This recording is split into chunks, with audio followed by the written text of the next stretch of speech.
Selamat datang di channel Spiritual Journey pada program catatan bawah tanah. Dalam video kali ini kita akan membahas tentang kitab Jitap Soro dan peran penting Sri Kresna dalam perang Bharatayuda. Untuk tema bahasan ini kita beri judul Kitab Jitap Soro, Menggugat Langit Merubah Takdir. Bagi sebagian pemirsa yang kurang familiar dengan dunia wayang mungkin tidak paham apa itu kitab Jitap Soro.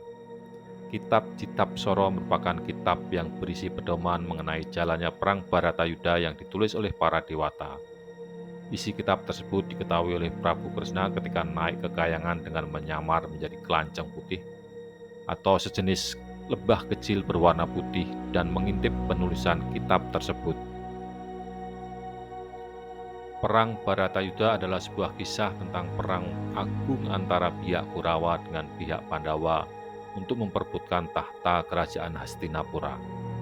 Kisah ini terjalin dengan kisah-kisah lainnya yang penuh dengan nilai dan makna filosofis dan tertulis dalam epos Mahabharata, sebuah teks terpenting dalam sastra India.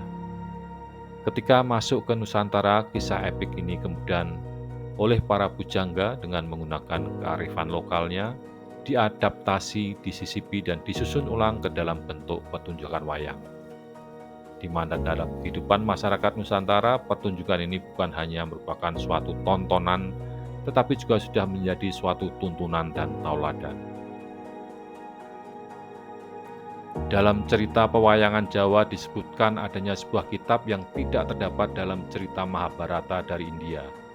Kitab tersebut bernama Jitap Soro, yang berisi skenario atau pakem jalannya pertempuran dalam perang Bharatayuda, termasuk urutan siapa saja yang akan menjadi korban.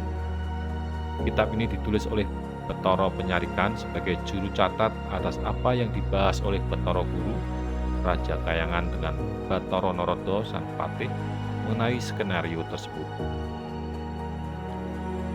Sri Kresna Raja Dwarawati yang menjadi penasihat pihak Pandawa berhasil mencuri dengar pembicaraan dan penulisan kitab tersebut dengan cara berubah wujud menjadi seekor lebah putih. Ketika tiba pada bagian Prabu Baladewa, kakak Sri Kresna dipertarungkan dengan Antarja anak Bima, kelanceng putih menumpahkan tita yang dipakai, sehingga bagian atau bab itu batal ditulis. Kelanceng putih kemudian menjelma menjadi Sukma Wicara, yakni bentuk halus atau sukma dari Batara Kresna. Sukma Wicara memprotes rencana pertarungan antara Prabu Baladewa dengan Antarja, karena Baladewa pasti akan kalah dari Antarja.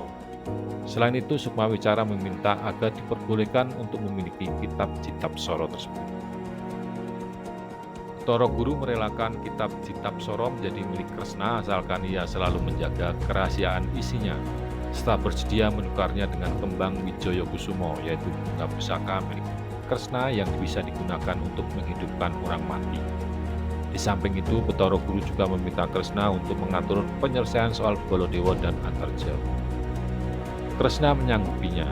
Sejak saat itu, Kresna kehilangan kemampuannya untuk menghidupkan orang mati, tapi ia mengetahui dengan pasti siapa saja yang akan gugur di dalam perang Bharatayuda, sesuai dengan isi kitab Jitap Soro yang telah ditakdirkan oleh para dewata. Kresna juga akan meminta Baladewa untuk bertapa di Grojogan Sewu selama Bharatayuda, dan meminta kesediaan Antarja untuk kembali ke alam abadi sehingga pertempuran di antara kedua kesatria itu tidak terjadi. Menjelang pecahnya Bharatayuda, apa yang sejatinya menjadi kehendak para dewata di Kahyangan Jonggring Soloko menjadi perhatian serius pihak Kurawa dan pihak Pandawa. Dua pihak terabioso yang berseteru itu sama-sama was-was atas skenario dan pakem yang dibuat oleh para dewata. Pihak Kurawa mencurigai dewa Emban Cinde, Emban Ciladan atau pilih kasih alias berpihak kepada Pandawa. Sebaliknya pihak Pandawa khawatir dengan besarnya kekuasaan dan campur tangan para dewa, perang Bharatayuda justru tidak akan bermuara pada keadilan. Selain itu, telah tersebar isu yang mengatakan bahwa Sri Kresna telah berhasil membawa kitab Jitap Soro sehingga dipercaya beliau mengetahui secara detail isi skenario dari perang Bharatayuda. Maka dari sini diyakini bahwa siapa saja yang memiliki pendamping Kresna bakal berjaya di Kurusetra. Situasi demikian ini yang membuat Kurawa dan Pandawa berusaha keras untuk menarik si Kresna agar berpihak kepada mereka. Syah dan pemimpin Kurawa yang juga penguasa negara Hastina, Prabu Duryodana menggelar rapat paripurna di ruang tengah istana. Pertemuan membahas upaya menculik Kresna dari topo tidur di balik kambang. Hadir tamu penting Prabu Baladewa yang memang secara khusus diundang. Peserta rapat lainnya dari kalangan internal istana, diantaranya Begawan Durna, Senopati Karna Basuseno, dan sejumlah keluarga teras Kurawa. Dalam pertemuan itu, Duryodana dengan rendah hati memohon Baladewa berkenan membantu Kurawa memboyong Kresna. Permintaan tersebut selain alasan kedekatan pribadi dan sesama menantu Prabu Salya, juga Baladewa adalah kakak kandung Kresna. Perhitungannya, Baladewa lebih mudah membujuk adiknya agar bersedia menyeberang ke Kurawa.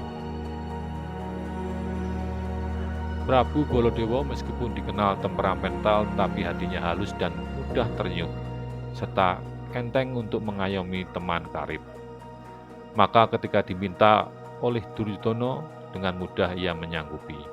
Bahkan Baladewa mewanti-wanti Kurawa untuk tidak cawe-cawe dalam urusan tersebut. Sikapnya itu dilatar belakangi oleh watak Kurawa yang tidak tahu etika dan kesopanan serta biasa gerusa-gerusu atau ngawur. Ini yang justru dikhawatirkan akan menyulitkan Baladewa untuk membujuk Kresna. Setelah itu Baladewa pun pamit untuk kembali ke kerajaan Mandura. Ia berharap Duryodana dan para Kurawa memanjatkan puja dan doa kepada Sang Hyang Manon agar misinya berhasil. Namun tanpa sepengetahuan Prabu Duryodana, Patih Sengkuni dan Senopati Karna membawa bala tentara Kurawa mendahului datang di balik kambang. Sebelum sampai di tempat yang dituju, mereka dihadang oleh Setyaki dan Udawa.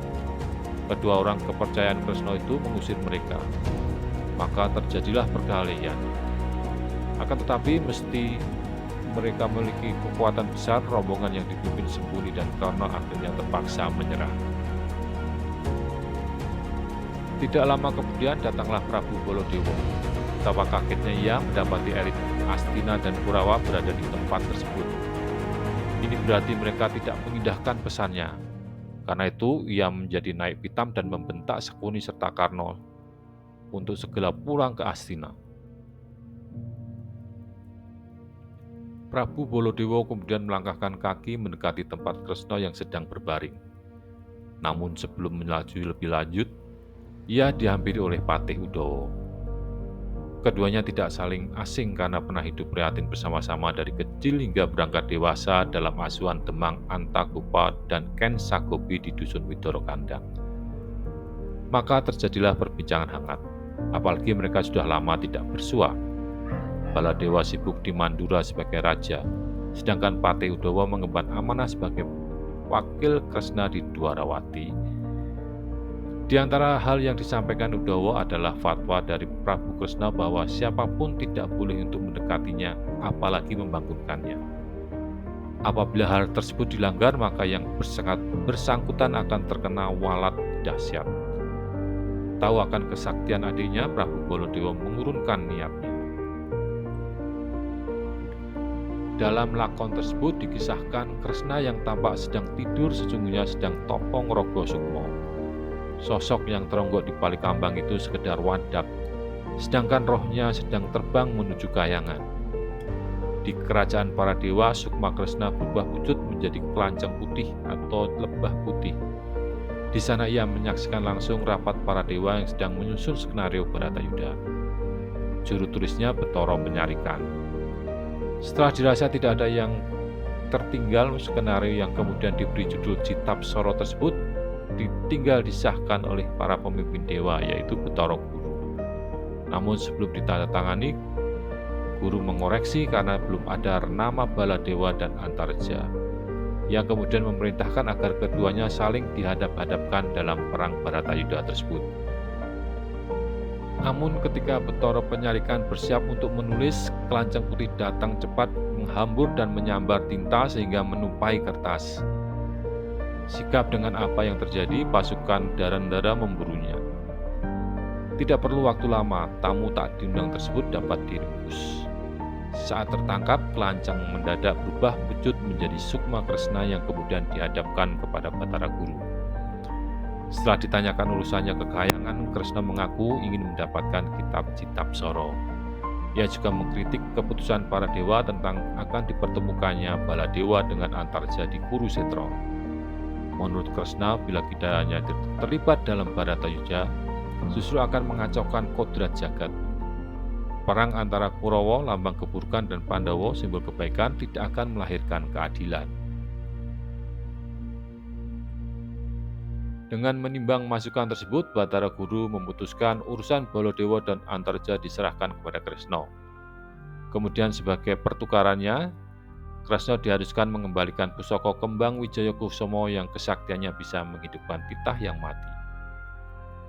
Tetapi masih ada syarat berikutnya, yaitu tumbal, di mana Wisanggeni, Antasena, dan Antarja harus dimusnahkan.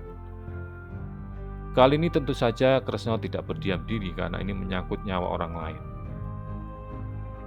Apakah harus seperti itu, Pukulun? Apa tidak ada cara lain? Kresna berusaha negosiasi dengan habis-habisan. Namun Batara Guru tak bergeming. Senopati-senopati Pandawa adalah pendekar-pendekar pilih tanding.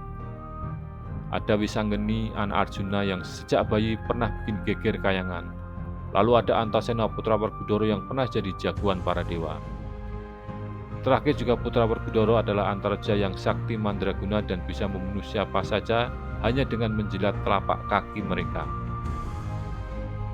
Hal ini dalam pandangan dewa akan meniadakan keseimbangan dan unduh pakarti yang merupakan tujuan dari Baratayuda. Apa boleh buat, untuk setiap hal besar harus ada harga yang dibayar. Hidup ini tidak lebih dari laku transaksional kepada kehidupan. Engkau mendapat sesuatu, engkau mengorbankan sesuatu. Kresna pun memantapkan hati dan menyanggupi persyaratan yang diajukan oleh Batara Guru, meskipun hatinya terasa hancur lebur dan remuk redam. Sri Kresna pun segera turun ke bumi. Dalam perjalanan kembali ke wadaknya, Kresna bertemu dengan Sukma Arjuna yang memang sengaja menjemputnya. Arjuna matur bahwa Prabu Puntadewa mengundang Kresna untuk segera berkumpul bersama di Wirata. Setelah Sukma Sri Kresna memasuki tubuhnya kembali, ia membuka mata dan menyapa Arjuna yang berdiri di arah kakinya. Pada saat itu, Sri Kresna menyatakan kesanggupannya untuk menjadi penasihat perang pihak Pandawa. Pihak Kurawa yang tidak puas kemudian menjadi marah dan terjadilah keributan. Akhirnya Duryodana dan Bima pun bertarung hebat. Karena Duryodana kalah, ia kemudian meminta bantuan Prabu Baladewa.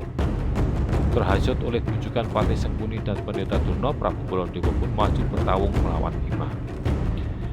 Karena merasa sungkan, Bima tidak melawan dan hanya menghindar dari serangan Prabu Baladewa. Suatu saat ketika Prabu Baladewa hendak memukul Bima dengan pusaka saktinya Nenggala, pusaka itu terlepas dari tangannya dan hilang di telan bumi. Baladewa kemudian meminta bantuan Kresna untuk mendapatkan pusakanya itu kembali. Sri Kresna pun kemudian menyarankan sang kakak untuk bertapa di Grojogan Sewu.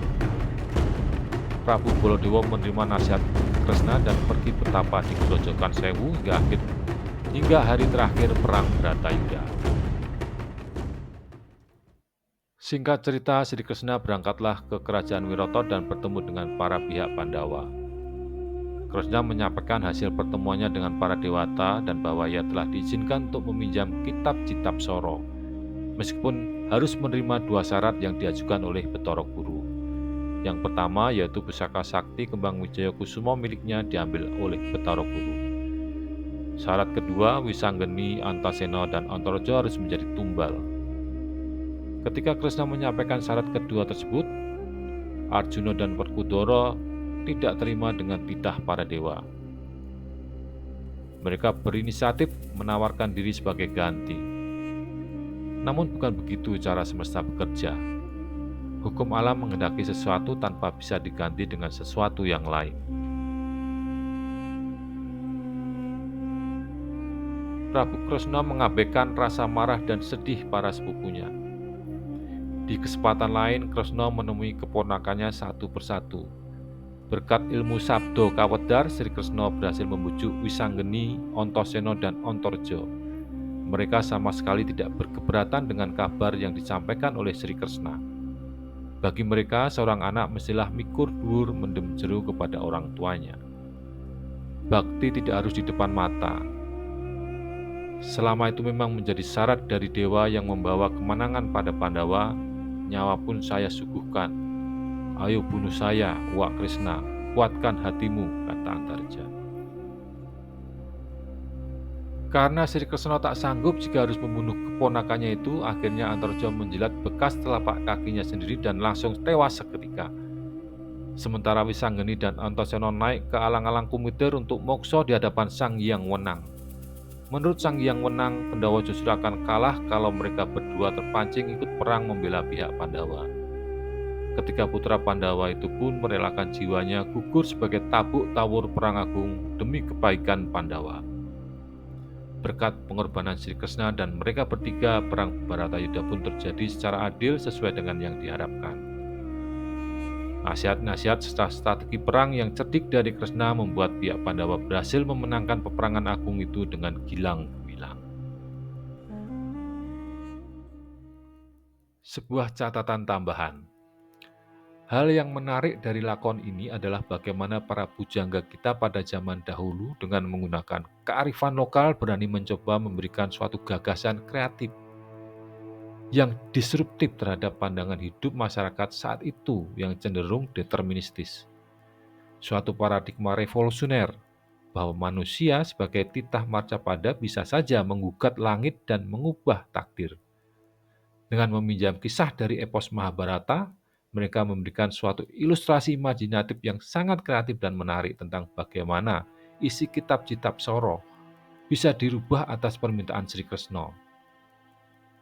Mungkin juga kisah ini merupakan insinuasi bahwa bisa saja para dewa atau malaikat tidak komprehensif ketika menyusun sebuah skenario seperti Bharatayuddha atau takdir sejarah.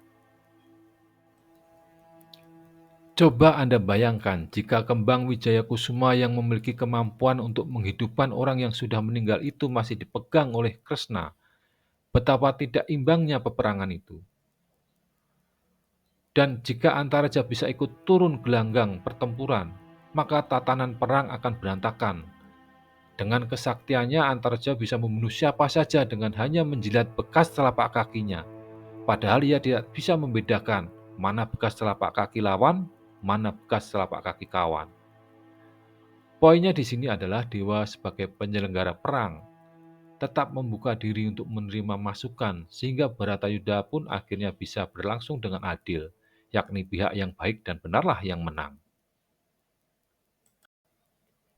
Sebuah pertanyaan, seandainya mungkin, berapa harga yang berani kita bayar kepada kehidupan untuk bisa memiliki, dalam tanda kutip, kitab Citab Soro sebagai kitab pegangan kita untuk menghadapi masa depan kita? Beranikah kita?